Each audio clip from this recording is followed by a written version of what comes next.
Okay, there we go. What's up, Brooklyn? That was weak. Okay. So welcome to Meaningful Minutes' third Brooklyn event. Thank you all for coming. Thank you for being patient. Before we get started, just want to thank a few people. You know how it goes. I want to thank the amazing friends of ours at Bordeaux for graciously contributing towards this event. Got some good food. I'd like to thank Aryeh Bidel, Nissan Gordon, Yochanan Gordon, for all the help and the work they put into making this possible. Of course, we'd like to recognize the presence of my parents, my in-laws, my wife.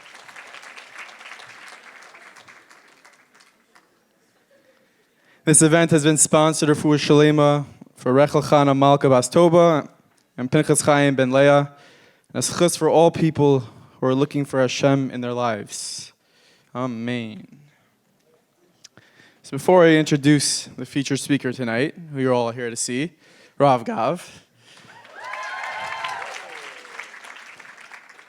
just want to paraphrase a small passage from our book, Meaningful Minute, small little plug. It says how all the Yetzer Hara can do is to persuade us, to hope to persuade us that we don't make a difference. But the fact is, who's going to bring Mashiach if not for us? We're the last few, the glowing ember, the tiny little group that eats kosher, keeps Shabbos, and comes to learn. The last ones carrying a Kadosh Baruch Hu's name through this world. But the Satan tries to convince us, that we don't make a difference and that we don't count. We're the ones. In Shemayim, when we do something good, everybody's cheering. It's a party up there. We count. We're the ones bringing Mashiach. And if you ever doubted that for a second, just look around. On a Sunday night in February, it's pretty cold. Valet is weak. Right? It's not before Rosh Hashanah. It's not before Yom Kippur. It's not before Tisha B'Av. And look how many people are here.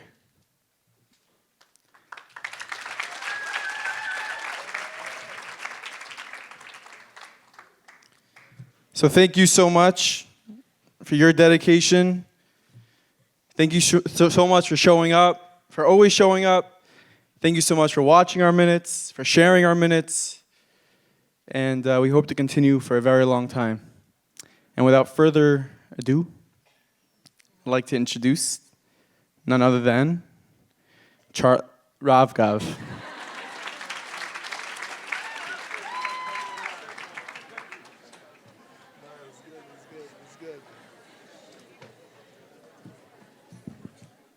Okay, I'll stall while I'm doing this. Here we go with the light.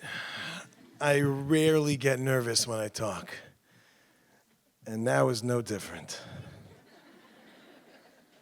But I have to tell you, I don't know if you saw the ad, never been told before story.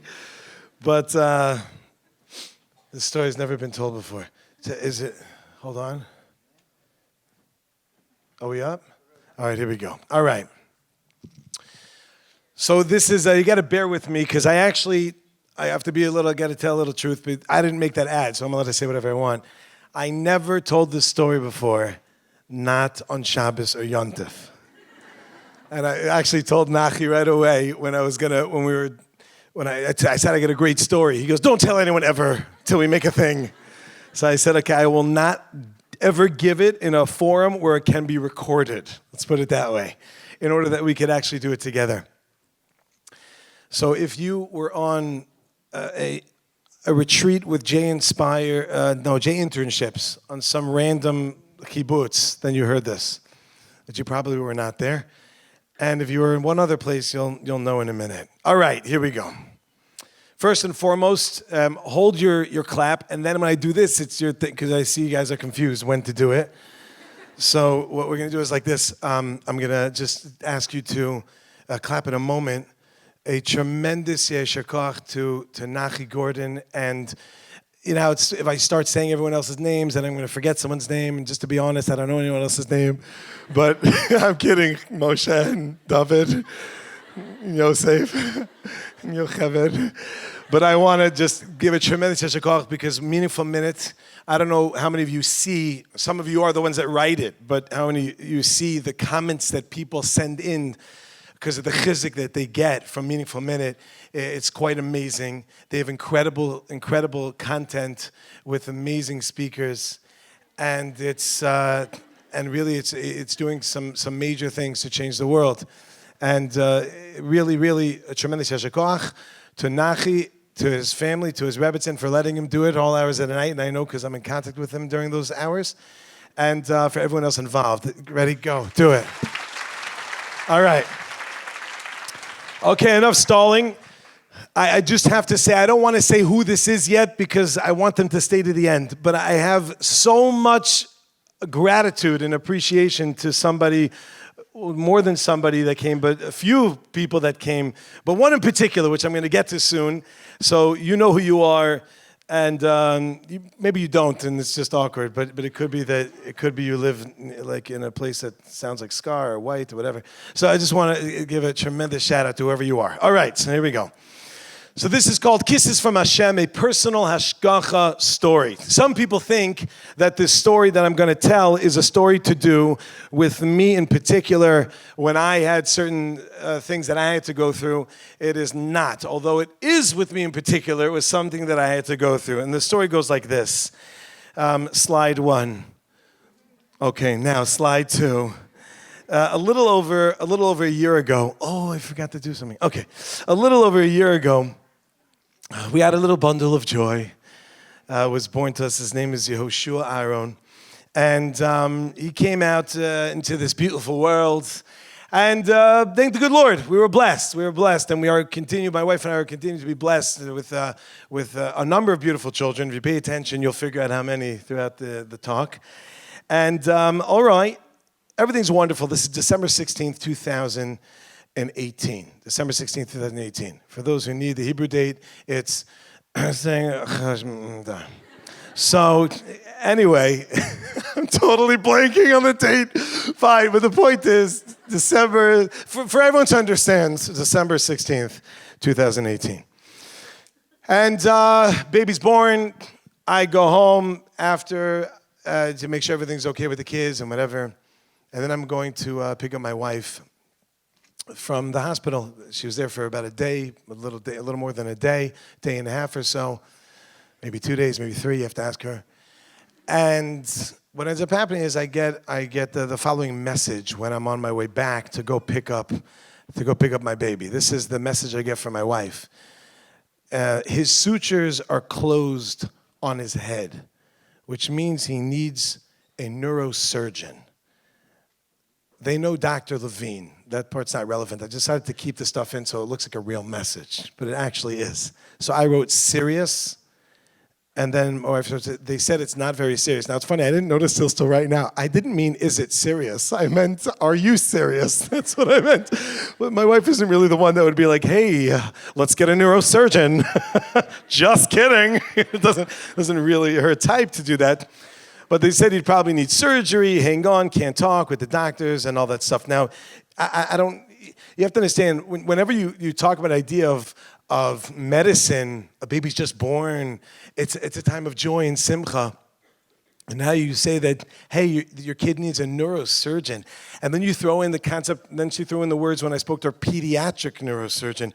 You have to understand that if you throw the word pediatric into anything, it makes it, scary. You could say pediatric pizza and you freak out. You know what I'm saying? It doesn't matter what you're saying, right? But they go say, yeah, you need a neurosurgeon. I'm like, okay, wonderful. Isn't that a wonderful thing? And I think, like, what does that mean exactly that you need a neurosurgeon? So what ended up happening is as follows. When they were going to discharge the baby at the very end of the hospital visit, to have the beautiful baby, as they were going to discharge the baby, they check, they do the final check, just to see everything's okay, whatever it may be. And my wife happened to be there, and as they're checking, they get to the head, and the one doctor says to the other one, hey. This is in Israel, so I don't really know the doctor's names, so I'm going to make them up. And one doctor goes, Yaron. I don't know if that's the name. But he goes, rega. So my wife says, what's the problem? What's the issue? He said, okay. It is okay. Yaron, זה לא בסדר. And okay, just let's see. She goes, I speak Hebrew. It is okay. היא לא מדברת, זה בסדר, right? I'm making all this up, but the point is that they go and they check, and then they go, yeah, I think it is, yeah. It's a good thing my wife isn't here to correct anything. So anyway, what ends up happening is that my wife says, what's the problem? They said, it's okay, just maybe take him to a doctor. So my wife says, well, what is it? Is it his sutures? Are his sutures closed? So the doctors look at him and say, what? Well, how would you know what that is? She goes, well, never mind. Are they closed? They go, yeah, but how would you know? So I want to take you back 6 years ago. 6 years ago on February 11th, 2014, which happened to be Adar, we had a beautiful baby. This baby, his name is Yonah. And when Yonah was born, after he was born the day before Purim. Is that true? That's not true. He was born a month before Purim because there were 2 Adars. I knew something didn't make sense there. So he was born a month before Purim. And at the 2-week checkup, the doctor says, this is 6 years ago. He's now 6, as you could see. The doctor says, come back in 2 weeks. Come back in 2 weeks because we need a, I want to check him. So my wife says, what does that mean, come back in 2 weeks? Why come back in 2 weeks? She says, no, I just want to check something. She goes, well, what? What is it? What do you want to check? He goes, no, I just need to check if his sutures are closed or not. Now, for those who are confused, I'm going to explain what that means in a minute. But he goes and says, what does that mean, sutures closed? So, of course, what ends up happening, just come back in 2 weeks, we'll check. So we went home, and we immediately asked our Rav, And our rabbi taught us tremendous amounts about ideas about sutures and about metopic sutures and about sagittal sutures and all different types of sutures. And we read up all about it, but come to realize the fact that essentially Hashem is setting up the pieces. Hashem is getting everything ready. The Chazal teach us that before there's going to be any sort of challenge, there'll always be the antidote. You'll have the refuah before the mak. Before any sort of pain, everything will be in place. So Hashem is already setting up the pieces. Now again, forgive me, I've never given this presentation, and I literally just finished it before I walked in, so I don't know what's next. Okay, there we go. Oh, Hashem is setting up the pieces. Hashem is setting up. So, okay, we went back to the doctor. We went back 2 weeks later, 6 years ago, 5 years, 2 weeks later, and we went to the doctor. We brought the Shalach Manos. When we brought Shalach Manos, the doctor looked and said, oh, it's which doctor? Anyone know the name? Dr. Levine, you're paying attention, good. So Dr. Levine went ahead and checked the baby's head as we were doing Shalach Manos, and she said, it's okay, the sutures are fine, they're not closed, they're open, it's okay. But that implanted something. Fast forward 6 years later, they're checking the baby. And when they're checking the baby, they go and they say, oh, Yaron, זה בעיה. מה? לא מדברת בסדר. Yeah? And then my wife goes, what is it, the sutures? They go, what? How do you know what's going on? The answer is, yeah, okay. Yeah, it's the sutures. So she says, well, what's the issue? My wife starts asking like a million questions. What is he going to need? They say, yeah, okay, he's probably going to need surgery, but it's okay. You can deal with it. We'll deal with it. It's okay. Don't worry. So he said, okay, well, where do you deal with it? What do you do? He said, well, you need 2 surgeons, really. You need a neurosurgeon, pediatric, pizza, and you need a very small pizza, and you need a plastic surgeon, neurosurgeon and a plastic surgeon. You need both. So he said, okay, well, where do you do it? You could do it at this hospital. That you could do it in Hadassah in Kerem. She says, well, in Hadassah, what would they have? Who's there? They said, oh, they have a plastic surgeon there. Very good. So my wife goes, who's that? Is that Margolis? So they go, how do you know Margolis? So 10 years ago, on February 14th, 9 years ago, February 14th, 2011, which happened to be Adar, if anybody's catching a little theme here. 9 years ago, I'm bad with the math here. We had a we have a beautiful daughter. I mean, she wasn't born then like this, but she was born a couple of years earlier. She's 4 years old in this picture. Her name is Shira. Now, Shira is 4 years old. I get a phone call from my wife that she's got to come home quickly. And the way I used to transport back in the day, and at least in this time, I used to have a bike, not an electric one, because they didn't exist. I had, a bicycle, and I used to ride. And I'm riding my bike, and I'm going as fast as I can, and I get to what happened to Gan, to her school. What happened was my daughter was playing in Gan, and there was a chair, a metal chair, and the chair got separated from the metal base. Yeah, and the kids started crying immediately. I would also. And what happened was when it separated, it got pushed up and it cut my daughter on her forehead. Now, my wife is going to deny this, but again, maybe it's good she's not going to be right now. But she goes, Shiduchim. You know what I'm saying? What's going to be with Shiduchim? He can't. She has a cut on her forehead. It wasn't like a simple, just nice little cut. It was a nice picture. It was like a nice little metal blot picture. So what are we going to do? What are we going to do now? So we said, okay, what we'll do is we'll go ahead and we'll figure out what's going to happen. I call up a friend of mine. His name is Chaim Yagoda, because I know that he has, his father-in-law works in Eretz Yisrael. He works in, I think he's a surgeon of some sorts. And I said, what do we do? He said, go to Hadassah in Kerem and find Dr. Margolis, because he's very, very good, and he's the head of, I hope I'm getting this right, the head of pediatric plastic surgery there. We went there, and Baruch Hashem, only 8,250 shekel later, and 6 beautiful stitches. We were able to solve the issue. Baruch Hashem. But don't worry, we did get back from insurance about 12 shekel. But, and we bought a Coke with it. Anyway, diet. Who am I kidding? There was no Coke, it was Elsi Cola, right? Point is that, okay, so now let's get back to reality here. We see that Hashem, he's setting up the pieces. He's putting everything in the place where they need to be. So he comes back and they say, yeah, Dr. Margolis. Yeah, that's good. Okay, so we say, okay, what are we going to do?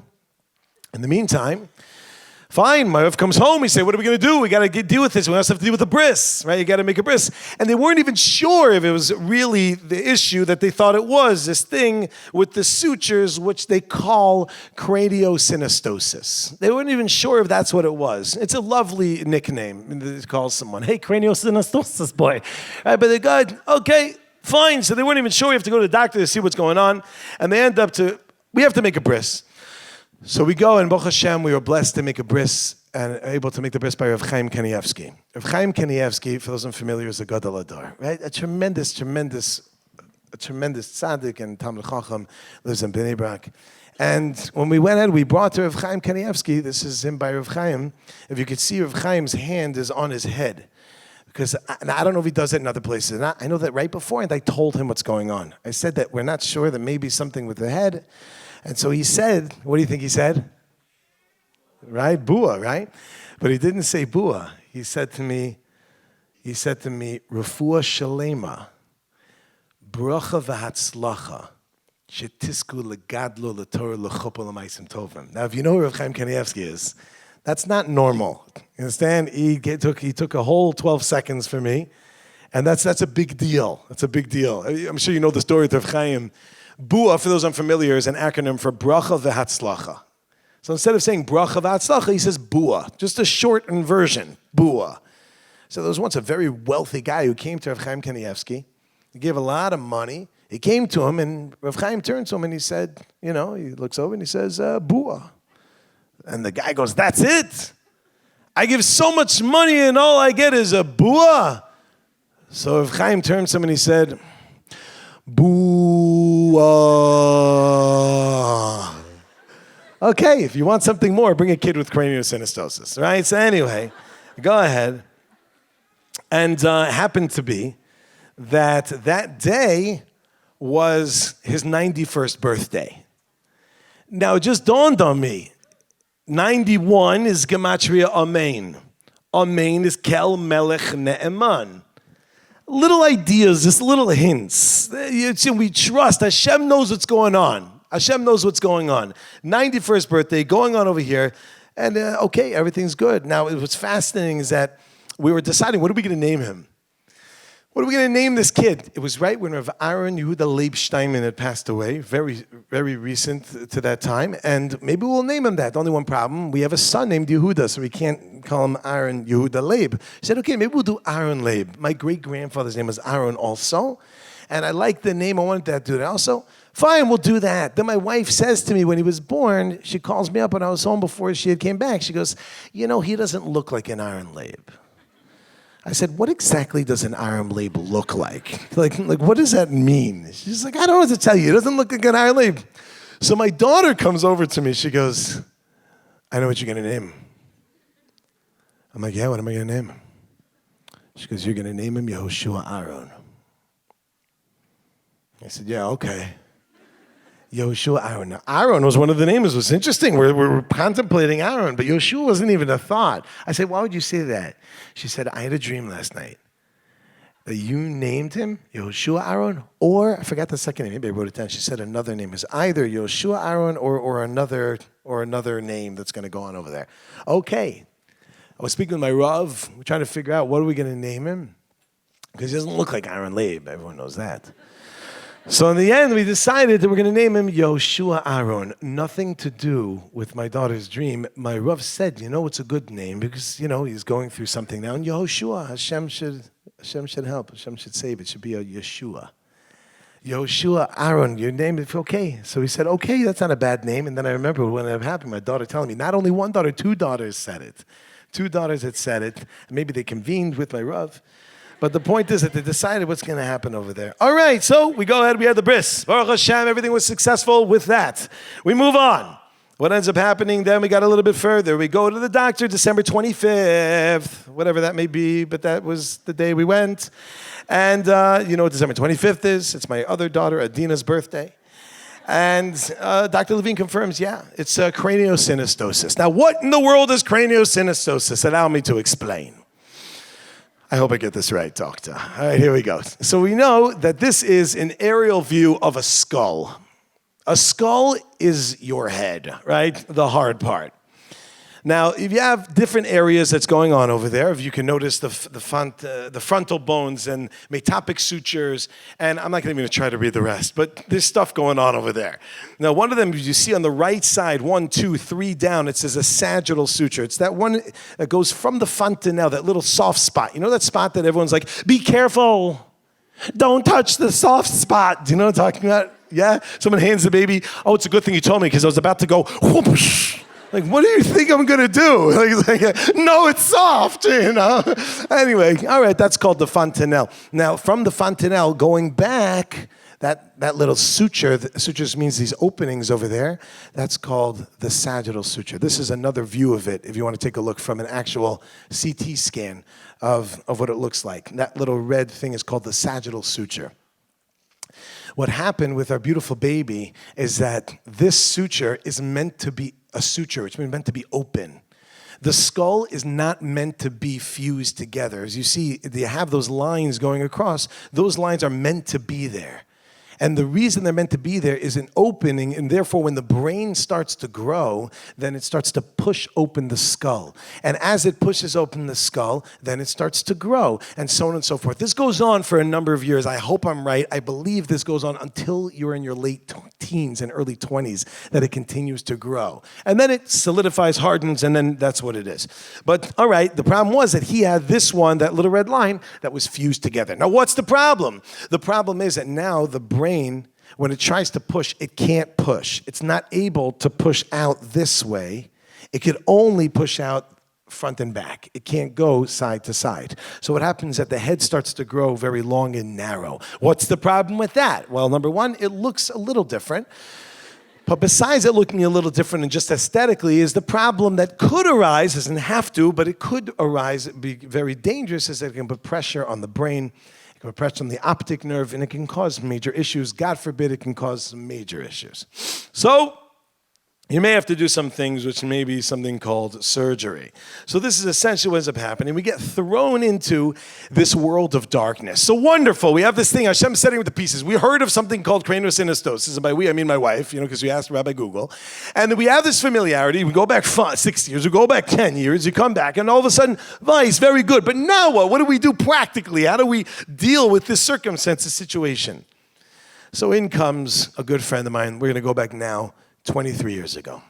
23 years ago, I met a fellow by the name of Ira Savetsky. Ira Savetsky was a classmate of mine. We were in school together 23 years ago when we were getting our postdoctorates on neurosynchronizing fish and whatever, high school. And basically, we were very good friends. We were very close friends.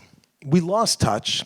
We had lost touch, but then we regained touch a few years ago, about 4 or 5 years ago. I look back, I have messages when it was in 2015, 16, and I see he was studying in Israel to become a doctor, and then he ended up in NYU, and he was learning plastic surgery. So I say, okay, Ira, I send him a message and I say to him, I've got a problem. This is December 26th, December 27th, because it's the end of 26th, beginning of 27th. It was at night, late at night. I send him a message. I say, I got to speak to you. So he says to me, okay, no problem. Call me in a few minutes. So I call him in a few minutes and I say, craniosynostoses, sagittal sutures, go. So he goes, what do you want to know? I'm like, you've heard of this? He's like, of course I heard of this. This is, one of the major surgeries that we do. And major, like it's a major surgery. One of the surgeries that is done in NYU in particular. A lot of people around the world and around the United States will come to NYU to go out and get it done. He says, okay, so what do you want to know? I'm like, well, tell me about it. He's like, okay, it occurs in one in every approximately 17 or 1,800 babies. One in every 1,800 babies. Chai, oh my goodness. One in every 1,800 babies. And, all right, sagittal is one of the most common ones. It is not so complicated. And what else do you want to know? I said, listen, my wife and I looked into some surgeons. We don't know who's good and who's not good. Maybe surgeons know surgeons. Can I give you the names of the surgeons? And can you go ahead and tell me if they're good or they're bad? So he said, listen, you could tell me. So I tell him the names. He goes, I don't know. But I have someone who I work under. His name is Dr. David Staffenberg. Okay, he's a doctor. He's a plastic surgeon who works at NYU. He's been involved there for a while. So he said, this guy, I would trust. If I had any issues, I'd bring him to this. I mean, this guy is really good. I said, David Staffenberg. Okay. Like when something sounds familiar, but you don't know why it sounds familiar, right? So it sounded familiar, and then I realized King David, of course. But then I realized the name, it just, okay, I don't know. It rang a bell, but I couldn't figure out where. Fine, it sounds Jewish, David Staffenberg. I said, all right, find out for me and let me know what the story is. So he says, okay. He calls me up after, he goes, you're not going to believe this. I said, yeah, what is it? He goes, I went to Dr. Staffenberg and I said the following. Listen to this. He said, Dr. Staffenberg, I have a good friend of mine. He is a big rabbi in Eish HaTorah in Israel. Dr. Staffenberg said, who? Rav Gav? So he goes, what? And when he told me, I was like, what? What are you talking about? What does that mean? So 6 years ago, this is Dr. David Staffenberg.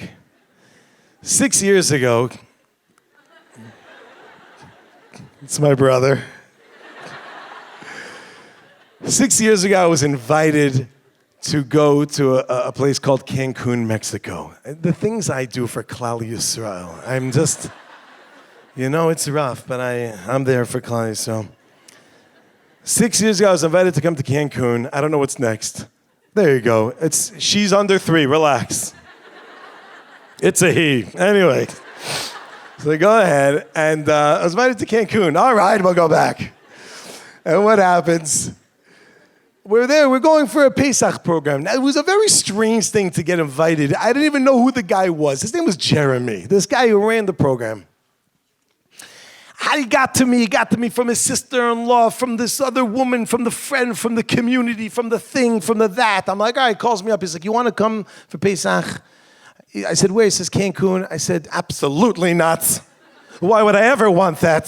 He's like, really? I'm like, no, I'm in, It's like, now, I really didn't know if I'm in or I'm not in. Cancun is a very Haredi place, and, but I didn't know, like, is it good for me? Is it good for my kids? I don't know what's going on. So I said, listen, I got to ask my rabbi and see what this is. I go to my rabbi.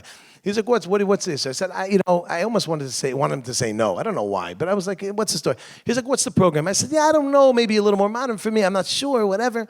And he says, okay, so what's the problem? I said, I don't know, maybe it's a little modern. He's like, is it your program? He says, it's not my program. He goes, so what's the problem? So go, whatever. I was like, there could be things that are not so modest or whatever. He goes, so don't hang out by the pool. You know what I'm saying? Like, what's the problem? Where do you go?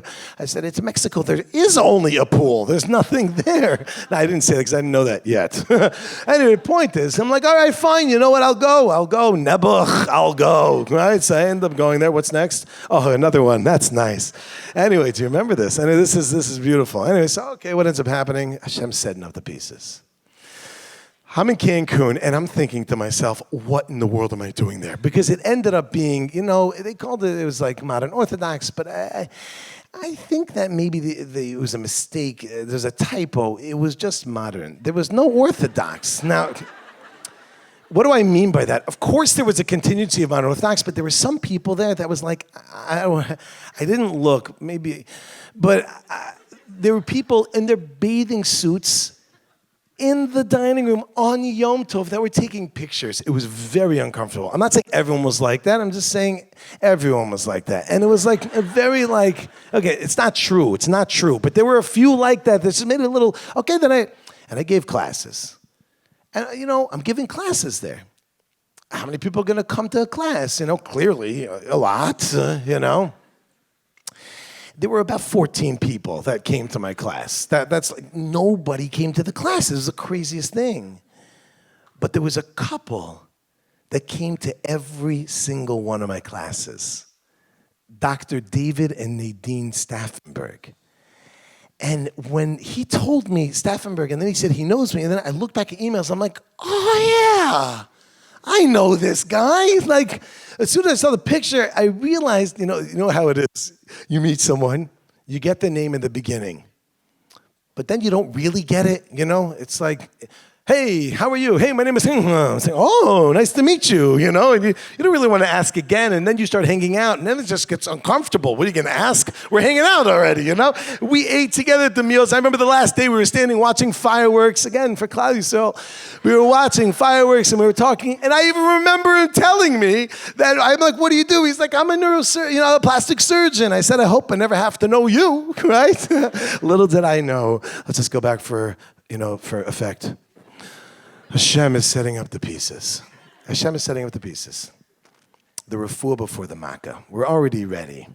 You understand? We already knew about Yonah's head. We hear about the stitches. We know that doctor. I got Ira in place, and now I know Dr. Staffenberg. And this stuff is getting a little bit out of control. And I'll tell you what I thought about. And I even told Dr. Staffenberg this when I had the privilege of speaking with him. There he is again. I told him the following. I said, you know who you are to me. I want to tell you who you are to me. Many of you are familiar with the story of Yosef and the spices. Chazal go out of their way to tell us something.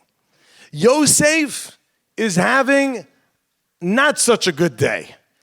You understand? He's his own brothers, his own flesh and blood, right? Ani Yosef. And they go and they say, you didn't care. And what happens? They take him and they throw him in a pit. And he's chilling, well, not chilling, but he's in the pit. What's going on here? You understand? And then what ends up happening, let's try to fast forward just a little bit. Then his brothers take him out, thank God. First, by the way, when they threw him in the pit, they had a meal. Yosef's in there, he's like, guys, hey, you guys. And Shimon says to Levi, could you pass the butter? And he's like, what's that noise? And he's like, guys. And then they like, oh, come out. We'll now sell you to Ishmaelites.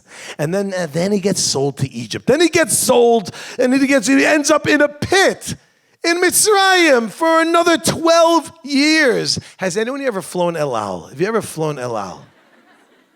Yes or no? So I just flew El Al. I want to tell you, it was actually amazing. It really was. The sleeping pills are amazing. And I thank God I didn't take any that night. No, actually ever. But the truth is that it can, sometimes planes can be tight. This one happened to be very good. We got the last row, which is worth it on the Dreamliner. Last row, more legroom. But it's by the bathrooms. It doesn't matter. It's good. I'm telling you, it's good. So you got, and in sardines, sit there. How long is the flight? 10 hours. Make it 12 years in a pit. And then what ends up happening, the Zohar goes out of way to tell us. Yosef is taken by his brothers and he's thrown into the pit. And then he's brought out and he's sold to a group of Yishmaelim. And the Torah goes out of its way to tell us that they were carrying spices. Why are they carrying spices? So Chazal teach us a few ideas that we can learn from this. One is, the Ribbono Shalom wanted him to know, you're going through a hard time.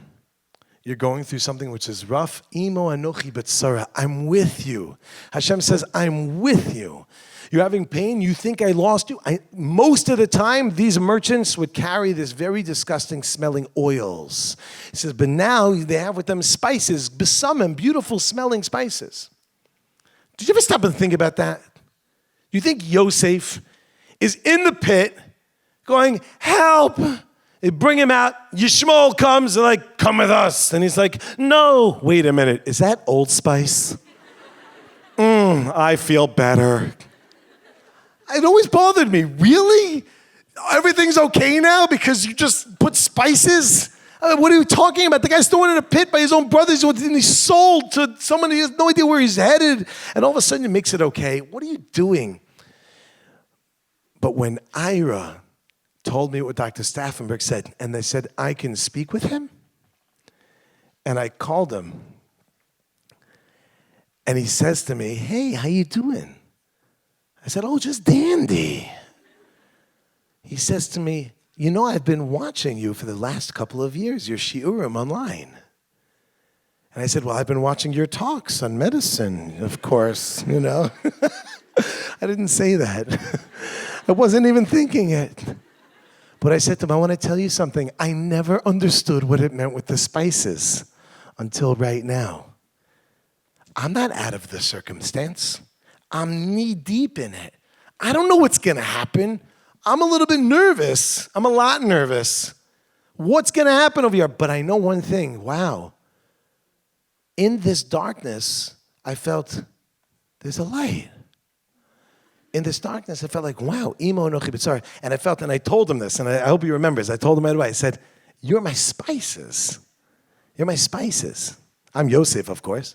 But you're my spices. And I so appreciate just the fact that you're able to go ahead, and I can't see anything because of that light again. Right? So what happens is he goes to say, and I actually wanted to name it. I wanted to name it Yosef and the Spices, but Nachi's like, not a chance. Like, you're not calling this like some religious talk, like, Yosef and the Spices. Right? So he's like, no one will come. So anyway. So what happens, he goes and he says, yeah, great. So I'm like, do you know these surgeons? He says, yeah, I know. Of course. I said, do you know Dr. Margolis? He says, oh, Alex? I'm like, oh, I didn't know it was like a first name basis here. I'm like, yeah, Alex. Yeah, I was just out to lunch with him for 6 stitches. I paid for his lunch. He goes, yeah, sure, I know Alex, yeah. So I'm like, okay, but should I use this surgeon, that surgeon? He says, listen, let me tell you something. He tells me he's coming to Israel. He'll be there in a few months. And if you want, you can go ahead, but he's going to be going to a hospital in Petach Tikva, I think I got that right, in Petach Tikva. And there is a plastic surgeon by the name of Dr. Asaf Olshinka. And you can work, that's who he's going to be working with and doing these surgeries in Israel in a few months. And I was like, I can't stop now. Can you do the surgery? Like for my kid? He says, listen, I don't know how your HMOs work. I don't know how your whole medical system is. I said, don't worry, nobody knows how it works. Like, it's totally fine. Trust me, even they don't know. Just tell them that we are family, He says, okay, let's try to work it out. Let's see what the story is. And I said, all right. Now, I didn't fully understand all the information, but he calmly described to me and explained to me in detail the different procedures and operations that can be done. My head's spinning. I'm taking a little in. I'm a little confused. But all right, these are the 2 options that were put up, surgical options. Number 1 is called endoscopic. There's endoscopic surgery, which is approximately 1.5 to 2 hours. And it could be 45 minutes. It depends. It's in 45 minutes, about 2 hours. Or you make 2 small incisions by the fontanelle in the front and one a little in the back. And I don't want to go too much into detail, but you lift it up, go in, cut the bone, rip it out, put it back, close it up, and you're good. That's one. If you were freaked out by that one, close your ears. The next one is called the cranial vault reconstruction, otherwise known as a CVR. That's from ear to ear, where basically what you do is you make a cut from one ear all the way across to the other ear. And really don't listen if you can't handle this. You basically pull off the face, sell it on Amazon, get a new one, hopefully if there's a buy now price, right? But what you do is you go out and you pull it forward, pull it back, and you basically take out the skull, cut it into pieces, rearrange it, nice little puzzle, while listening to some music like about Twister or something. Right, and like head, shoulder, or the hip bone's connected to the, or this bone's connected. Which one was it? Oh well. And then you put it back in, close it up, good to go. It's a small surgery, about 6 to 8 hours. I wish I would have wrote 68. That would have been crazy. About 6 to 8 hours. Okay, so you have the endoscopic suturectomy. That's the first one. Pros: quicker surgery, less invasive, smaller scars. Cons: you have to wear a helmet for somewhere between 4 and 18 months, depending on who your doctor is and what they tell you. You got to wear this helmet. You have to wear an actual helmet. Okay, I don't know if I want my kid wearing a helmet for 4 months, 6 months, 8 months. It's a little okay. What's the other one? Cranial vault reconstruction. Pros: no helmet. Cons: longer surgery, more risk of infection, blood loss, and large scar. Now understand, even within that, what many doctors are careful to do is they cut in not just a straight across, but in a zigzag motion, because if there's a scar, hair can't grow on a scar, but it can grow over the scar. So it's done in a way to try to hide it as best as possible. I know Dr. Staffenberg told me that if it's a religious boy, he tries to do it a little behind the ears so the payas will cover over it, and go to a place where a yarmulke will cover if it's a boy. And if not, then you do it again like the zigzag shape. But, some need it. Some absolutely need it. The question is, which one are we going to do? Which one are we going to get involved with? So we're not sure exactly which one should we do. And I thought to myself, we'll do this one, we'll do the other one. But, do the one and done. Get it over with. Who wants to wear the helmet all the time? But maybe do the helmet and do the other thing. I don't know what slide is next. Okay.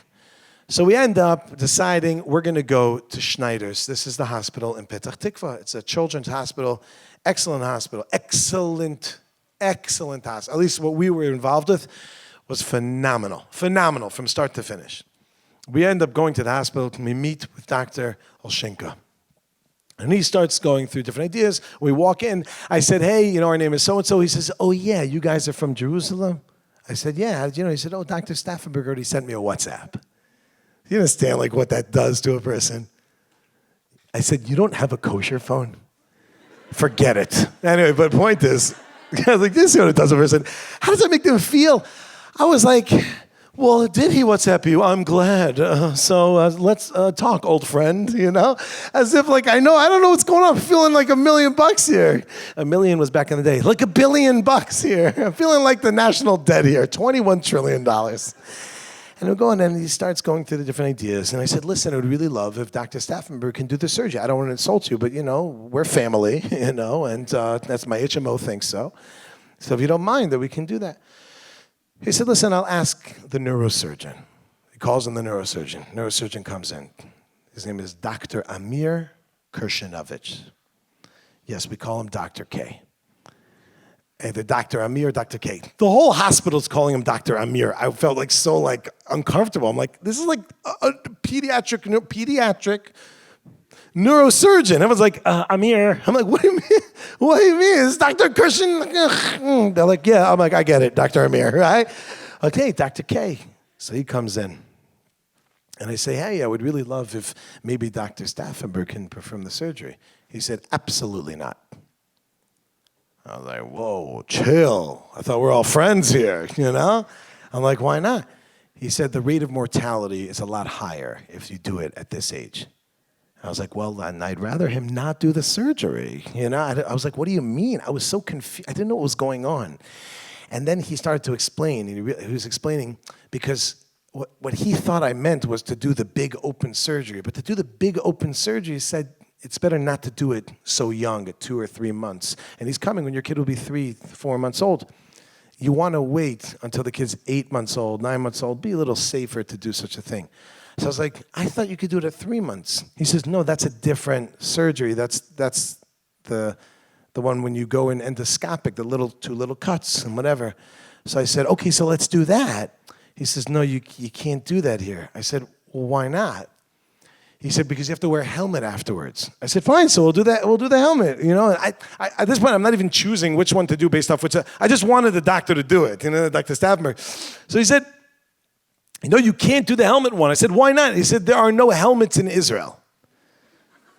I was like, there are no helmets in Israel? He's like, they don't have the helmet for the surgery in Israel. I said, okay, don't worry about it. I got this covered. Amazon. I'll get a helmet from Amazon. The 2 doctors in the room didn't a little bit. They burst out laughing. They burst out laughing. They go, you think Amazon? It must be Prime, right? Do you Amazon? I said, well, why can't you do Amazon? And he laughed. He goes, this is not a helmet you buy online. I said, well, what is it? He said, this is a custom-made helmet that cost about $5,000 that you have to put the kid through a scanner. You have to get the right size and shape and everything. You can't just do it. I was like, so then what does that mean? So what are we going to do? He says, so you have to do the other surgery. That surgery can only be done in a place where they have helmets, and they don't have the helmets here, so you can't do it. So I said, okay, so I guess when are we going to do it? So we scheduled the surgery. Surgery is going to be August 14th. Okay. He was born in December. We'll do it when he's 8 months old. Fine. When Dr. Staffenberg comes to Israel, we'll meet with him, we'll talk with him, we'll see the baby, and okay, fine. But okay, we'll do it. We'll do it when he's 8 months old. What ends up happening, I end up going that weekend. Remember, this is December. This is already January 17th. A little bit later, a couple weeks later, I end up going on February 23rd, which is 1 year ago today on the Gregorian calendar. 1 year ago, I was on a weekend called Project Inspire. And I believe it was in Connecticut. And when I was there, what happened was we were deciding, should we tell our kids about the surgery or not? We should tell our other kids. I was like, let's not tell them. Hopefully they won't notice. And my wife is like, are you crazy? You have to tell them, right? And you don't want to shock them. You got to tell them and ease them into it. So we told them. My wife told them. And I ended up going for the Shabbaton. Everything's set. August. Everything's going to go well. We're doing this. Great. We're going to do the big one, right? Because you can only do the big one. Fine. So he ends up, I get a February 23rd, Motzei Shabbos. I open up my email. My wife says, call me, whatever it is. And I call. And she says, we're not doing the surgery. Sometimes I'd be like, what are you talking about? But it was just like, I was like, okay, so what are we doing? She said, there's no way we're doing it. I said, why? What happened? She said, on Shabbos, that my son Yonah, he came over to my wife, and he was crying. And she says, what's wrong? And he goes, Maze, chotchim et harosh? What is this, you're going to cut his head? Asur! It is prohibited. You are not allowed to do this. He doesn't talk like that, by the way. But, but he's Israeli, so he says, you know how to do that. He says, Asur. So my wife, she's a woman, and she starts crying. It'll be okay, whatever. And then she goes to speak to our Rav, Rabbi Google. And she starts checking pictures, and she starts looking. Let me make something very clear. If you ever hear of any issue ever, don't look up pictures. Don't do it. It's like looking up WebMD. You look it up for something. Okay, my head's hurting a little. Okay, you type in, head's hurting a little, WebMD. It says, could be a headache, possible that you've banged your head, or, you're just feeling under the weather, or it could be cancer. You look up, my finger's hurting. It might be a splinter. You maybe burned yourself, or it's cancer. Like, it's everything. And I have a friend whose wife was working for WebMD. She was going to ask, she was going for a job with WebMD, and asked them, why do you say that? And they actually said to her, listen, we have to say that so we don't get sued. Because if for some reason, some crazy thing ends up being whatever it is, and the 1 out of a billion chance we're going to get sued, you have to say such a thing. You look up things that will drive you nuts. He says, we're not doing it. I said, so what are we going to do? He said, it's okay. What we're going to do is that I'm going to go ahead and we're going to do the surgery here, and then I'm going to fly to America in order to deal. We'll get the helmet, and then I'll come back, and then okay, and everything will be good. Now, you have to understand, the helmet, it doesn't work. It's not so simple. The helmet, as the baby's head starts to grow, what the helmet does is in this particular case of sagittal surgery, it puts pressure on the front of the head, on the back of the head, in order to hold it in place after the surgery is done, so that the brain can push the head out sideways so that it can end up getting to the proper shape that has to be done. It also protects the baby's head. This is also very good, a practical side point. Little kids always banging their heads. Right? So, fine. So that's what we got to do. But as the kid's head grows, you have to shape the helmet. You have to bring it to someone who's known as an orthotist. An orthotist, they're particular things. They work with amputees, and they work with helmets, and they work with these type of things. You don't just go once. You have to go back every so often as the baby's head grows. How long does that happen? Every 3 to 4 weeks. So at that point, we thought, if we're going to do the helmet, it'll be 4 months. Every 3 to 4 weeks, probably 4 weeks, you go back 4 times. I said, really, who's paying for this? She said, we have this magical card in our wallet that we do every time when you go somewhere. That will pay for it. I was like, really? And she's like, yeah. I said, okay, what am I going to say? I said, okay, if this is really what you want to do, then I guess we're going to go ahead and we're going to do it. So I said, all right. Plan B it is. Cranial vault reconstruction is off the table. We're going endoscopic. We're going to fly back and forth. I mean, my wife is going to fly back and forth, get it adjusted from the grade. I said, there's only one problem. The doctor has to agree to this. Who says he's going to want to do the surgery here and have the care done there and then come back and forth? That's a little bit nuts. Does he want to do such a thing? So I forgot to mention one thing. When we were in his office and he said, they don't have helmets here. He said, although they don't have helmets here, yesterday I met with the Misrad Habriyut, that's the Ministry of Health, and I'm pushing them to open up that she should have helmets here. He had just moved to Israel a year and a half earlier, and as soon as he moved to Israel, he's originally from Mexico, and he did a lot of work in the United States, and then he moved to Israel a year and a half, now 2.5 years ago, and he started right away working on making sure he can get helmets there. And he fought and he fought and he fought, and he ended up opening in Mexico. He brought a clinic to Mexico where they opened up and they started helmets over there. So he had some information about this concept, and he says, okay, fine. So this is what we're going to do. We're going to go ahead and we're gonna, if it's okay. So we emailed the doctors, and the doctors said the following: it's a great idea. It's a great idea. If you're willing to go back and forth, we'll do such a thing. So as I'm on my way back, my wife was talking with someone who works where I work in Asia Torah, and there was a woman there named Razy, and my wife was speaking with this woman Razy, and Razy said, I know someone else that went through something like this, and I didn't ask Rishus, so I'm not going to say the name, but there was someone else that just had this surgery done. So my wife ended up calling this woman and seeing like what she's going to do, because she was on the fence, just which one should she do, and she spoke to this woman, who was like, if you can do the simpler surgery, do it. If you can, it's not complicated. It's simple. And the post-care is very simple. Do it if you can. She said, okay. So she ended up speaking to her. But in the meantime, she goes, okay, so that means I have to go back every 3 to 4 weeks. She goes, 3 to 4 weeks? Who told you that? She goes, well, that's what it says like in the literature. She goes, yeah, that's what they read in the textbooks. My baby, I had to take him every 5 days. His head was growing so rapidly. So I come home, or it's like, okay, we're going to do this. I'm like, great. She's like, one problem. I'm like, what is it? She goes, I might have to go back every day. I was like, okay, listen, I'm willing to go. You want to go 4 times? We'll spend whatever it is, $5,000 tickets, fine. You want to go back 40 times? Like, you might as well not come back, because you're going to go there, back. As soon as you land, you have to come back. What's going to be? She says, okay, don't worry about it. We're going to deal with it. We'll talk to the doctor. We go to the doctor. So we make our way back to Petach Tikva. That's right when I landed. And he comes along and he says, okay, yeah, we're going to do this, we're going to do that. I'm like, doctor. He's like, it's okay, we're very excited. He opens up his files. He starts showing me pictures. My wife is like, I'm like, yeah. Right? And he's showing me how the surgery is done and everything goes in. And he shows all the different things. And I'm like, but there's only one problem. He goes, what's the problem? I said, well, what about the adjustments? He goes, I thought your wife's going to go back every month. I said, what if it's every 5 days? He goes, no, it's every month. I said, that's textbook. Could it be every 5 days? He goes, yeah, it could be. I'm like, what about that? And what's going to be? He's not a fast thinker. He might be a fast thinker, but he's not a fast person. He doesn't respond immediately. He's always thinking. And he says, I'll tell you what. He says, I'll do it for you. This is Dr. Amir doing a little, that's me on the left, my brother.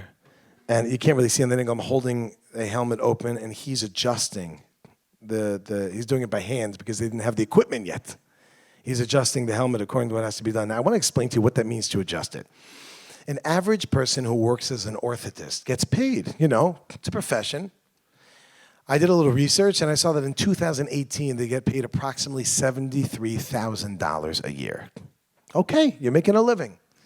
A pediatric neurosurgeon makes somewhere around $643,000 a year.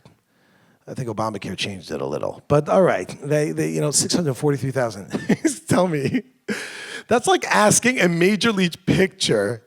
I said picture, I meant to say pitcher. That's like asking a major league pitcher. For those unfamiliar with that analogy, that means someone who throws a ball very fast, to be a bat boy. Usually you go in for surgery, the surgeon does the surgery, you come a follow-up, but then you go to the orthotist, they take care of it, and you come back afterwards to see what's going on. He said, I'll take care of it. Just come to my office and we'll take care of it. And every time we'd go into the office, he'd be like, where's your paper from like the insurance or whatever? And Dr. Amir would be like, just come in. Enough, just come in. I'll take care of it. And he actually himself went to go and do such a thing because he had the opportunity. Like we said, he ended up going ahead and setting it up. Now, I have to tell you something. Before this kid was even born, so Dr. Amir said, listen, what's going to happen? I'm going to, I work with a company called Orth America. They're the ones who make the helmets. And, so what happened before the kid was born? Before the kid was even born, my daughter, Shira, she was turning 12 years old, which we call, okay, I just wanted to hear if it's bat or bas. All right, so she was turning bat mitzvah, right? She was becoming bat mitzvah. And she was going bat mitzvah. We're like, okay, listen, what are we going to do for a bat mitzvah? Let's make a party, invite a lot of friends that she doesn't care about, spend money on them, and waste our life. Or, let's go to Disney. See, you're not with me. But anyway, we said, listen, we were invited to go for Pesach to a place called Daytona Beach. You understand? Again, this is for Hashem.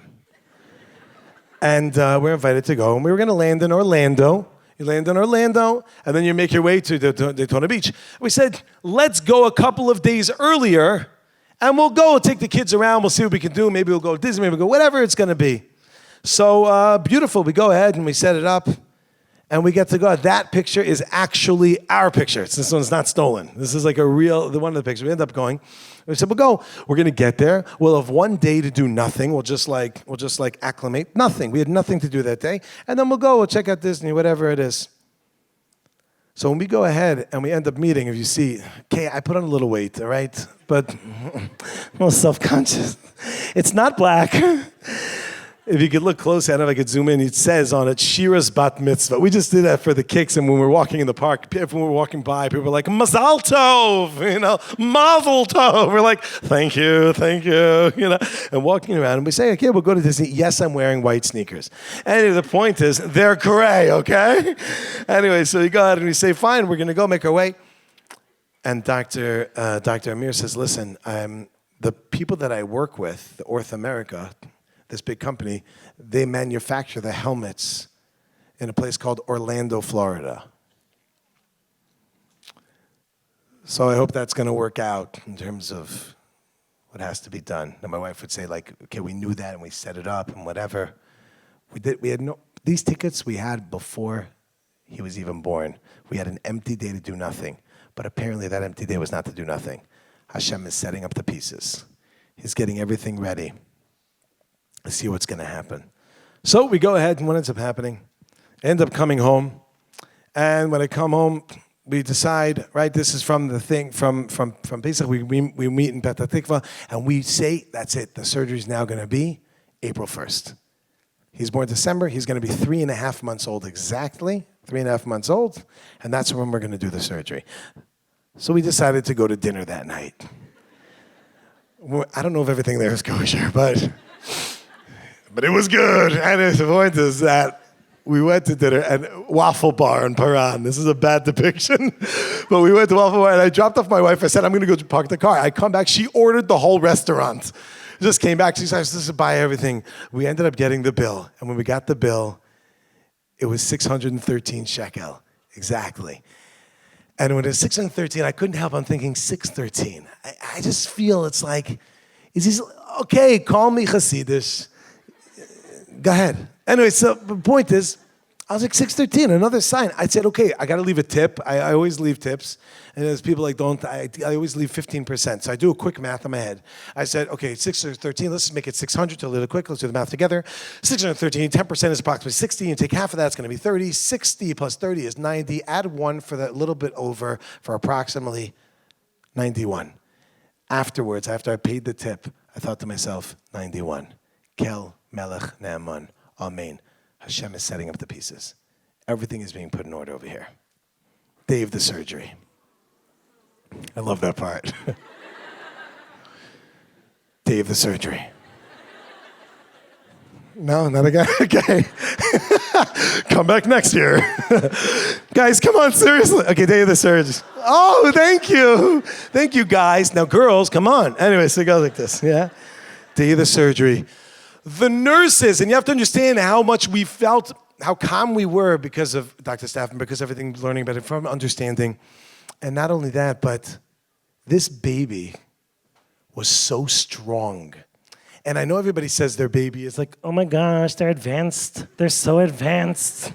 You don't understand. I said hello, and my baby said, isn't that amazing? So advanced, you know? But this kid was really advanced. I caught him doing calculus. No, this kid is really advanced. This kid was pushing himself up from a very young age. It was really weird to see and very smiley, and it gave us a lot of courage. Almost like Hashem's like, it's okay, it's gonna be okay, it's gonna be okay, don't worry about it. He started cruising and taking his first steps when he was 8 months old. This is 8 months old. 10 months, he was walking already.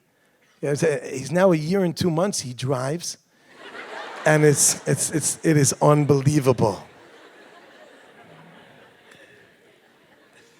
I just thought of a really good joke, but it's too much time. Anyway, the point is, they go ahead and we do the surgery. I don't know what's next. Hold on. Okay. So what happens, we go and we do the surgery. And the nurses comment, they say about us, because my wife and I, it's April 1st. It's April 1st. My wife doesn't remember this because it was okay, but I was messing with her like crazy. I said, listen, honey, Dr. Amir said that he wants me in there for the surgery. She's like, what are you talking about? I said, it's a big thing that the father makes the cut. And my wife was like, you are absolutely not touching. I'm like, April Fools, what? Anyway, the point is, it's not Jewish. Okay. Anyway, the point is, I have no idea what the origin. It could be it's like a Vodasara. Anyway, even the nurses commented. The nurses said, we never saw a baby and a couple that was so like positive. And the baby was, look, this is him. He's smiling on the day of the surgery. He's smiling. And he's a big flirt. Mom is a big flirt. You know, he's walking in, the doctor's walking by, he's like, hey. He's laughing and smiling at everyone. The nurse is like, ah. And those are the men, and the women were like, oh. Everyone's like, this is amazing. It's incredible. Everyone's like so moved by this. And we felt like we won the lottery. I know it sounds crazy, but these are my wife's words. She said, I feel like we won the lottery. Because, you know what? He could have gone through something which wasn't necessary for him. Now, who knows what will be in the future? We have no idea, but Baruch Hashem, we had the surgery. After the surgery, those aren't real. I put those on. But after the surgery, I don't know if you could see the difference, but like this is, you can't see. I wish I had put it side by side. This is even small. He blew up like the Pillsbury Doughboy. Like, woohoo! It was like amazing to watch what happened because all the fluids that he had in him. But he's smiling even afterwards. It was heart-wrenching to see him right after the surgery. We weren't allowed to pick him up. He's in the ICU, in the intensive care unit, because they have to monitor and see what's going on. But we see what's happening. It's pretty amazing how step by step we see what's happening. Now let's take it just a little bit further. Understand. We go ahead. We ended up getting there the day of the surgery like 3 hours early, because we were let's do this, The doors are like locked, and hospitals are never locked, It's crazy. So we go there. He has the surgery, And he was the first baby in Israel to have this surgery. No baby ever had this surgery before. Now, he wasn't a guinea pig because these two doctors had just moved to Israel. Both of them had done the surgery in America a number of times, and they worked together. You do the two together. But he was the first one that ended up happening it. And I want to just make sure that I get this very clear. This hospital was one of the most incredible experiences from start to finish. It was really an unbelievable experience. So we go ahead and we ended up going to Florida. We rented a car. And those are my sons, two of them. And what ends up happening, we get to Orlando. And right when we get to Orlando, we have to go to get his head. This is a machine which is used in order to make the helmet. This is to make sure that we get the helmet correct. And then we did a whole setting on what's going on. And this over here, this guy's name is Tom. He is amazing, amazing guy, unbelievable. And this is like the fitting to get everything ready. And then we make our way to Daytona Beach to do Hashem's work. And now here we are in Orlando, and we went, got everything checked, and then it takes about 2 weeks or even a little less till the helmet. But because they manufacture it right there, it ended up taking a lot less time. And we had to go back because Daytona Beach is an hour away from Orlando. So we had to get it checked and then go, and Pesach started, and then we had to go on Chol HaMoed to go back. It's a good thing that Tom has two offices. One of them is in Orlando, and the other is in Daytona Beach. It's set up before we even get there. You understand? Hashem is setting it up. So he gets the helmet. We do the surgery. The surgery is amazing. He does extraordinarily well. There's so much more to say about this. Believe it or not, I'm skipping a lot of the story. There's a lot more to talk about. But we don't want him to look like this, because then I don't know if you know what street racer is, but the point is that we don't want him to look like this, and it's also it's a little awkward. You're walking down the street, and it's like, hi, what's the white helmet? So my wife does all this research, and with the Rav again, and she ends up finding that there's a woman named Paula, a non-Jewish woman, who was living at the time in Seattle, Washington. And I think it was a grandchild of hers that had this, and she learned how to paint helmets. And paint it in a way that it should look not like a weirdo, but that it should look pretty cool. So we ended up having it painted, and my wife designed the helmet. The front of it is very common, where you have those goggles over there. Aviator, the suit did not come with it. That was another $700. But the helmet itself, the paint cost $500. You had to ship it. We shipped it overnight. Paula stayed up for 14 hours to paint this helmet for us. A non-Jewish woman, she says back, she wrote a message, she goes, she's done over 3,000 helmets. She said this was the most difficult helmet she's ever done. Most detailed, you don't really see it so well. On the back, you could see, it says his name, Yoshua. That's in the bottom right corner. It says Yoshua in the colors.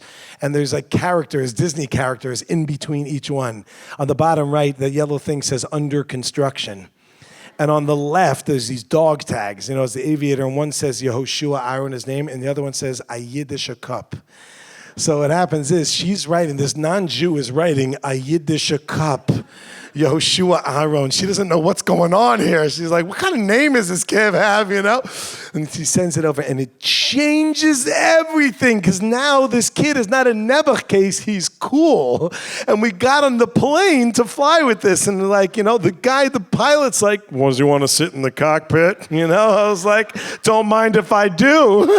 My wife's like, he meant the baby, right? I was like, okay, but anyway, we start to see this concept about how amazing it was.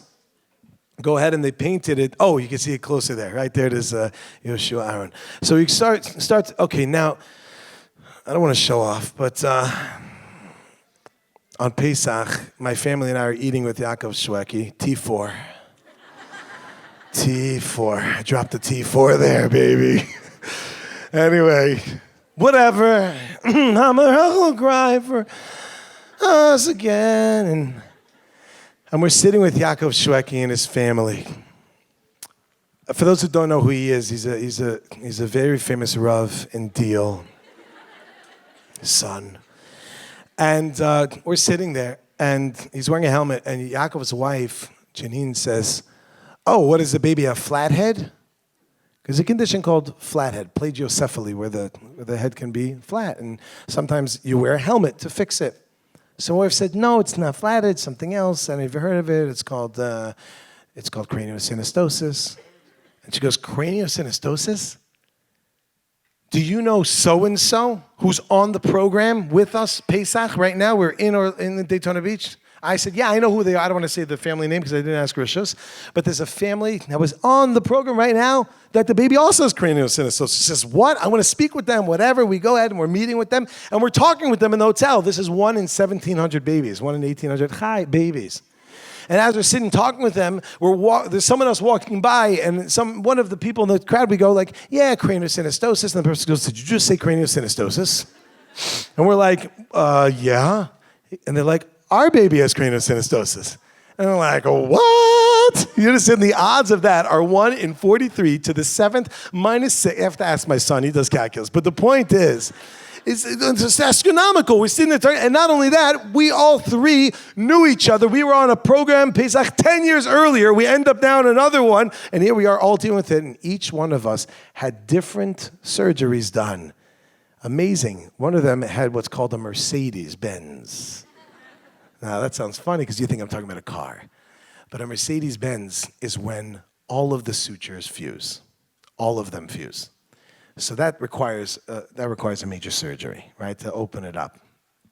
And they had to end up going to this doctor named Dr. Firan, who's known to be very good. And he ended up doing that surgery, and thank God it was successful. They didn't do it yet at the time. They had done one, it didn't work. They had to go again, fine. When we're back in Israel and we're sitting with Dr. K, Dr. Amir, we say, do you know Dr. Firan? And he smiles, he looks up, and he goes, sure, I studied under him. And we're like, how everything is coming full circle, how all of us are really together.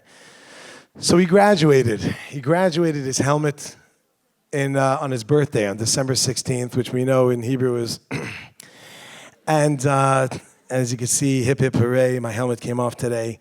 And it looks cute. This took 6 hours to get a shot. I just want to be very clear. Now, props to my wife because she's the photographer. And she set the whole thing up. That was a pitch, by the way. A little shout out. All right, so she goes ahead and take these pictures. I have to say a few thank yous, and I got to bring home a very powerful message to understand. First and foremost, I need to thank Dr. David Staffenberg. Now, I don't know if I'm allowed to do this or not. I started by thanking someone more than anyone in this room. Of course, I have to thank Hashem, which we're going to get to. Don't worry, I have to thank my wife for being involved with this.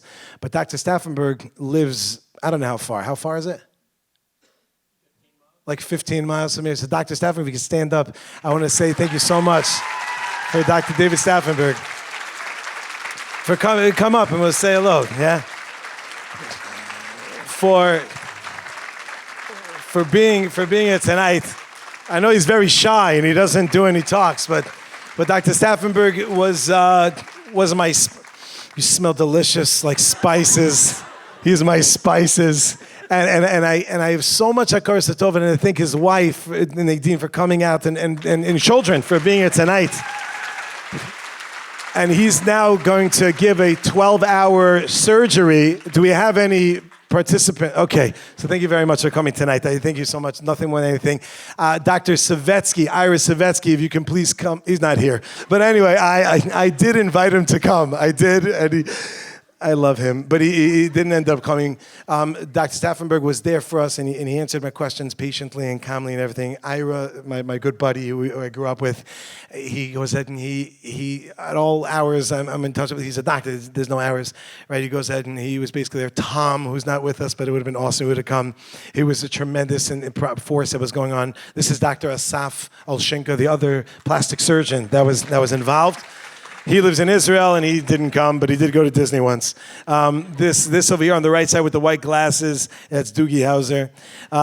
No, that's Dr. Amir Kirshanovich, who was the neurosurgeon who was involved.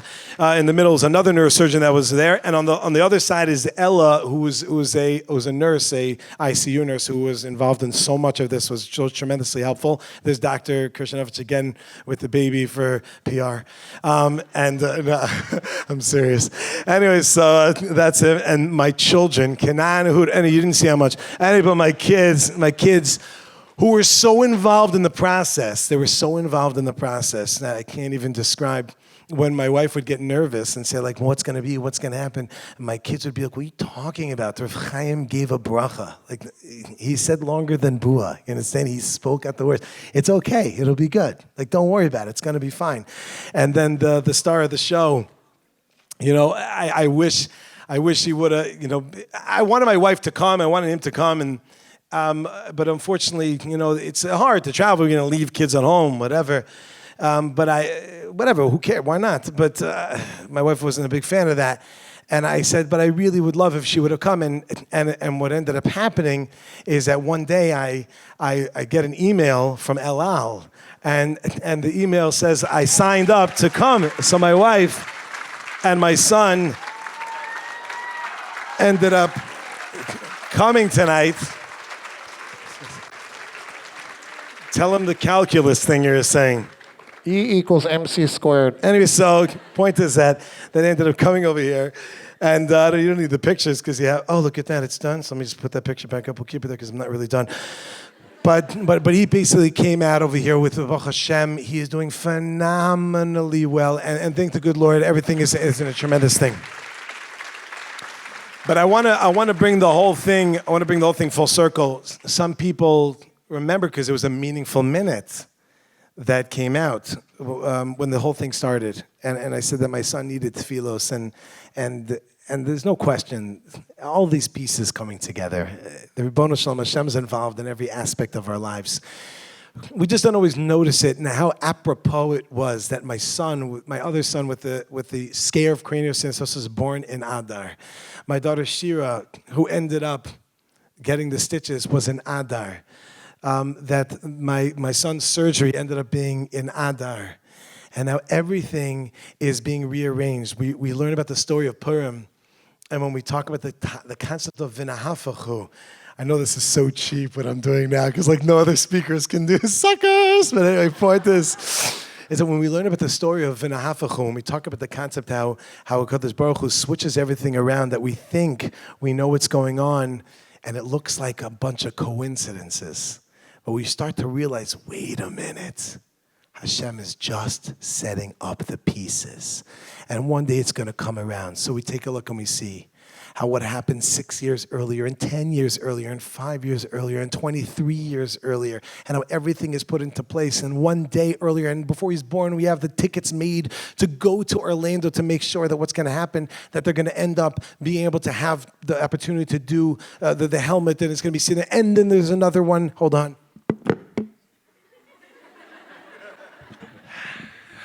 He's bored. He heard this talk before, and that there's another clinic that's found in the right place at the right time, and everything is what it is. And how much I do for Klal Yisrael in Mexico and in Daytona Beach, and I think because of that, it's close. And what ends up happening, there's so much more to the story. There's so much more that I myself don't even know. There's so much more that I don't even know. But I want to point out something. We're going to learn about in Purim how there's a place called Shushan Habira. And the question is, why was the Malchus, the kingdom, in Shushan? It wasn't found in Shushan originally. That's not where it was. We know that originally it was in Bavel, in Babylonia. That's where the monarchies always were. But they ended up moving the kingdom from Bavel to Shushan. Why did they do that? So Chazal come and tell us a number of different reasons. There's always the smoke screen in the cover story. What came out in the news? They probably came out in the news to say, oh, you know, it'll be better militarily if we did such a thing. You think that's the reason? That's just a smoke screen. There's a deeper reason. You see, what happened really is that Achashverosh had an inferiority complex, and he wanted a chair. He wanted a throne that was like the throne of Shlomo HaMelech, like the kingdom, David HaMelech. He wanted to sit in a throne like that, but he couldn't sit on it, and he knew that. There's a whole reason why he knew that, but he couldn't sit on that throne. If he did, he would get injured. Someone tried once, it didn't work out well. So he had it replicated. The kingdom was in a place called Babylonia. There was a small company, Chairs Are Us. They're located in a little town called Shushan. They build the chair, but the chair ends up being so heavy that they're not able to move the chair. So you know how the old saying goes, if you can't move the chair, move the kingdom. Never heard that one? If you can't move the chair. So they did. They moved the kingdom. They'd never admit that's the reason. It's got to be militarily. No, but really it was because of a chair. That's not the reason. It's not because of a chair. You got to dig deeper. You see, why did it move to Shushan? Because there were two people that lived in Shushan. One was named Mordechai, one was named Esther. And what HaKadosh Baruch Hu did, what Hashem did is he was Masaviv Sivuvim. He switched around the entire world in order that the kingdom should end up in Shushan, so that Esther should end up being the queen, so that the Jewish people should be saved. All the pieces are just being put in place.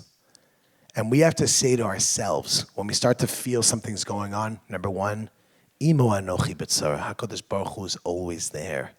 There's always the spices when we're going through, and he's always puts the refuah before the makkah. And we just have to say to ourselves, whenever we're feeling something, it's a little challenging, we say, he's just setting up the pieces. Now, there's so much more I want to share with you, but it's not fair to hold you, but I honestly don't care, so I'm going to tell you one more thing. And then we're going to recap it all and put it into one nice little pill, which you can buy outside for 3 easy payments. I thought to myself, I really, really have to thank my friend Ira, because without him, what would have happened? I never would have got to end up by Dr. Stafford, but I really have to thank Jeremy, because he invited me to Cancun. But I really have to thank Jeremy's sister-in-law, who lives in Renana, because I give talks in Renana, and she heard me talk there. She told her brother-in-law. He didn't even interview me. He said, my sister-in-law said, you're great, you're hired. But I really have to thank a woman named Robin Katz, who brought me to Renana in the first place, because she came into one of my classes in Esha Torah about 9 years ago. But I really have to thank someone named Jamie Cowland, who got me into Aish in the first place. But I really have to thank my wife's cousin Esther, who introduced me to Jamie Cowland. But I really have to thank my high school that ended up introducing me to, well, there's more to this, I'm not allowed to say certain things, but I really have to thank, and you keep going back, and I really have to thank the Ribono Shel Olam. I have to thank Hashem, because everything that I have in my life, if you just stop and think for a moment, what do you think you got to where you are today just like this? There was this person that came from that came from this, that came from the other, that came from there. And if we were to just stop and think about that, wow, we would come to the hakara of hashgacha pratis, of how much HaKadosh Baruch Hu, how much Hashem loves us, how much He cares about us, how much He's thinking about us. And maybe we would stop complaining and we would start thanking Hashem so much for all the good that we have in our lives, for all the amazing positive things that we have. My friends, let's put this all together and then we're going to end it. So we started off simply. I'm not going to go through every detail on this one. But we started off simply, very beginning concept. The one ends up happening, the baby's born. Ends up with the storyline, ends up seeing, take a look. What happens is, Shkrani is because the baby 5-6 years old. Then we got a little bit further, had to go with the surgeon because the 10 years before that. Then we got a little after the doctor's time because 5 years before that, ended up being 60, then what happened over there with the Mexico. How did it go to Mexico to go to Ira? Ira goes and sector up. What is he going over there? I was going, Hashem is setting up the piece, setting up the pieces, setting up the pieces. Then we go over there, we end up in the Dotan, we end up in the thing, we're going to fly back and forth. Don't worry about it, says Dr. Staffenberg. I'll do says Dr. Amir Krishnavitz. He says, I'll do the things myself. I'll be an orthodontist. Instead of pitching, I'll be a bat boy. And it ended up happening, and he's doing it just by his hand himself because the cancer, they don't have the tools yet. Now they're standing up a whole system, and everything is going very well. Baruch Hashem, they're now bringing it up, and everything is building slowly but surely, and they're going and building because of the fact that we were so happy to be part of this process, to be the first one to do such a thing. Everyone has to go whatever they have to go through. But at the end of the day, come to realize the fact that HaKadosh Baruch Hu is setting up the pieces. Thank the people that we need to thank. Recognize the month of Adar that we were just Mekadesh the Chodesh of Mishenichnas Adar Marben B'Simcha. Start to recognize this in our lives, my friends. Our lives will change. If we were to just start to realize Hashem is setting up the pieces, that will change everything. I have to give one last thank you I said already to most, and I know Achron Chaviv is HaKadosh Baruch Hu, which I mentioned, and I'll say again. Ribono Shalom, thank you so much for all the goodness that you've given me, and hopefully will continue to give me, and every one of us should be thanking Hashem for all the amazing opportunities we have, whether we realize it or we don't realize it. The things that look like they're good, or the things that don't, they look like they're not so good. And after that, I don't want to say as an afterthought, but I have to thank Nachi Gordon for giving the opportunity to be able to be mefarsem this nace, to be mefarsem the hashgacha pratis. Because I heard from a good friend of mine, Shlomo Lovi, who lives in Eretz Yisrael. I forget who he's quoting. I'm embarrassed. Someone big who said that when something happens to you and it's hashgacha, you should spread it, because it goes and shows the nisim and then the flows that Hashem does for us constantly.